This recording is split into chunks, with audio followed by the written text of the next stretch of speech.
Sorry में।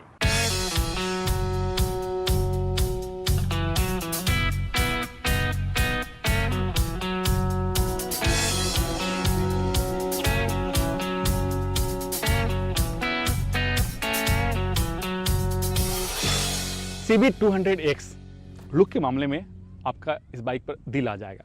लेकिन अगर आपने होंडा की जो हॉर्नेट बाइक है, अगर आप वो देख चुके हैं, चला चुके हैं, तो इस बाइक और उस बाइक यानी होंडा हॉर्नेट में दोनों में डिफरेंस करना थोड़ा सा मुश्किल हो जाएगा, क्योंकि सिर्फ कॉस्मेटिक फीचर्स का ही इसमें बदलाव किया गया है। सामने से देखें तो जो इसका हैंडल बार है थोड़ा सा अप साइड रखा गया है, ताकि जो राइडर है उसको कंफर्ट मिले और उसको एक एडवेंचर फील आए।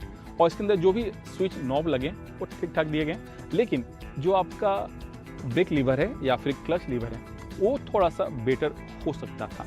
और एक चीज़ और, जो इसका स्क्रीन है, डिजिटल स्क्रीन दिया गया है, LCD क्रिस्टल स्क्रीन है, इसमें जो भी काम के चीज़ हैं वो डिस्प्ले होते हैं, लेकिन इंस्टेंट बाइक जो फ्यूल कितना दे रही है वो इसमें डिस्प्ले नहीं होता। और एक चीज़ और, इस बाइक में कहीं भी आपका USB चार्जर का सिस्टम नहीं दिया गया है। और एक चीज़ और, आजकल इस सेगमेंट से छोटी बाइक में भी राइड मोड या और भी दूसरे जो फीचर्स होते हैं वो मिलते हैं, वो इसमें मिसिंग है। जो फ्यूल टैंक है उसकी कैपेसिटी है 12 लीटर, और जो इसका फ्यूल टैंक का जो डिज़ाइन है वो राइडर के सिटिंग पोजीशन को ध्यान में रख करके बहुत अच्छे से डिज़ाइन किया गया, ताकि आपको बेहतर कंफर्ट मिले, या फिर जब आप इसे राइड करें तो आप स्मूथली, चाहे आप सिटी में चला रहे हो या फिर हाईवे या फिर एडवेंचर कर रहे हो, तीनों जगह आपको बेहतर कंफर्ट मिले। जो सीट है उसकी जो हाइट है वो है 810 mm, यानी छोटे हाइट के लोग भी आसानी से बाइक को चला सकते हैं। लेकिन मैं बता रहा हूँ इसमें एक चीज़ खामी है, जो इसकी जो सीट की जो कुशन है वो थोड़ा सा और बेटर हो सकता था, ये मेरा मानना है। अगर आप चलाएंगे तो ये फील करेंगे। जो पिलियन सीट है वो थोड़ा सा बेहतर बनाया गया, और ख़ासकर जो इसका ग्रैब रेल है ये काफ़ी स्टडी है और ये मेटल के बने हुए हैं, तो आप इसे पकड़ेंगे तो फील आएगा कि आप एक बेहतर चीज़, यानी आपको मजबूत का एहसास होगा।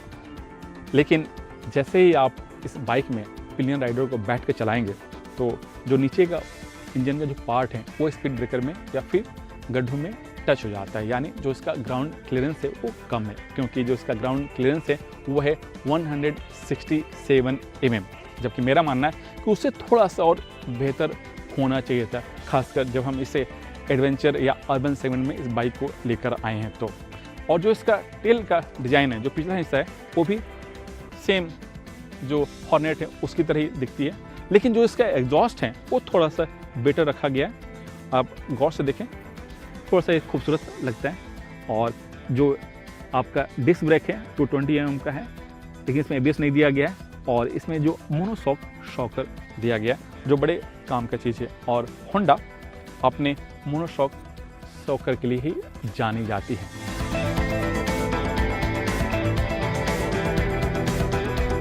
CB200X में आपका single cylinder air cooled 184 cc का इंजन है, जिसे हम 200 की कैटेगरी में लेकर बोल रहे हैं। और इंजन काफ़ी स्मूथ है, और ये सेम इंजन होंडा हॉर्नेट में भी लगा है, और इंजन 5 स्पीड गियर के सहारे काम करता है। लेकिन इसकी परफॉर्मेंस कैसी है, इसका टॉर्क कितना है, इसकी टॉप स्पीड कितनी है, माइलेज कितनी है, और इसकी हैंडलिंग कैसी है, चलिए वो भी चला के देख लेते हैं।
CB200X की जो हैंडलिंग है वो काफ़ी बेहतर है हॉर्नेट के मुकाबले।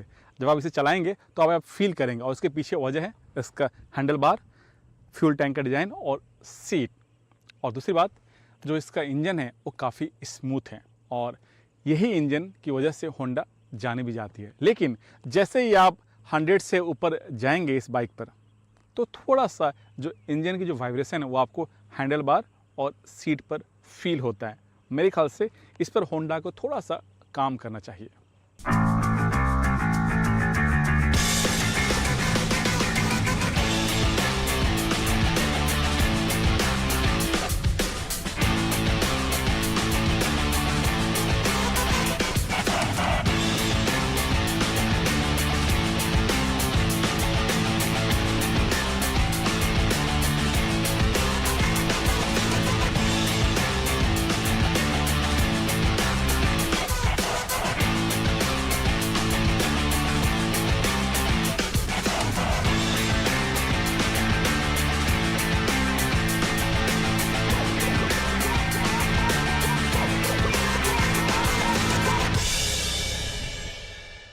CB200X की जो टॉप स्पीड है वो है 120 के करीब। अगर आपको इससे भी ऊपर जाना है तो काफ़ी मशक्क़त करनी पड़ेगी, खासकर थ्रोटल के मामले में। और एक चीज़ और, जो इसकी माइलेज है वो काफ़ी बेहतर है। इस सेगमेंट की जितनी भी बाइक हैं उन सब के मुकाबले बेहतर है, क्योंकि जो इसकी माइलेज है जो मुझे मिला है वो करीब करीब 40 से 45 के आसपास। और जो इसके इंजन की जो क्वालिटी है, खासकर जो इसका मिड रेंज का टॉर्क है वो काफ़ी बेहतर है। लेकिन स्टार्टिंग और टॉप दोनों में थोड़ा सा ये नीचे है। मेरे ख्याल से जो स्टार्टिंग जो टॉर्क है, जो शुरुआती जो टॉर्क है जो मिलना चाहिए इस बाइक में, वो इसमें मिसिंग है, इसमें होना चाहिए।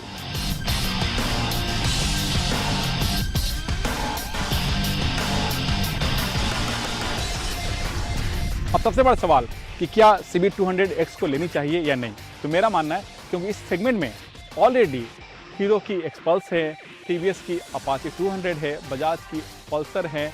तो अगर आपको सिटी ये बाइक नहीं चाहिए, ऑफ रोड वाली बाइक नहीं चाहिए, और दोनों का मिला जुला यानी मिश्रण वाली आपको बाइक चाहिए, तो आपको CB200X एक परफेक्ट ऑप्शन हो सकता है।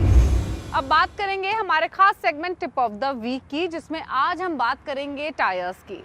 दरअसल टायर की परफॉर्मेंस से गाड़ी की परफॉर्मेंस पर बहुत असर पड़ता है। क्या कंडीशन है टायर की, उससे इंजन पर बहुत फर्क पड़ता है।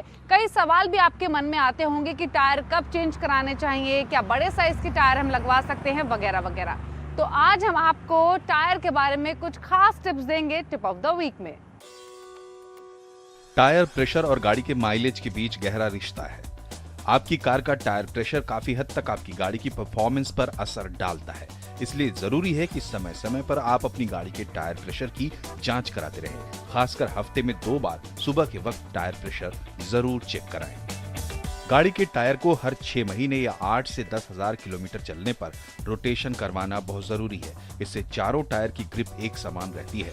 टायर के रोटेशन में स्पेयर व्हील को भी शामिल करें।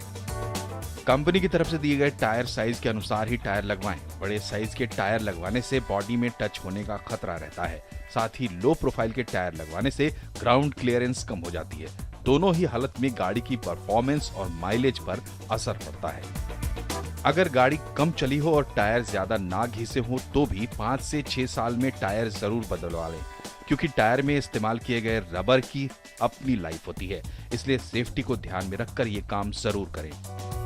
टायर में ग्रिप होना जरूरी है, क्योंकि ग्रिप कम होने से रोड पर गाड़ी की पकड़ कम हो जाती है।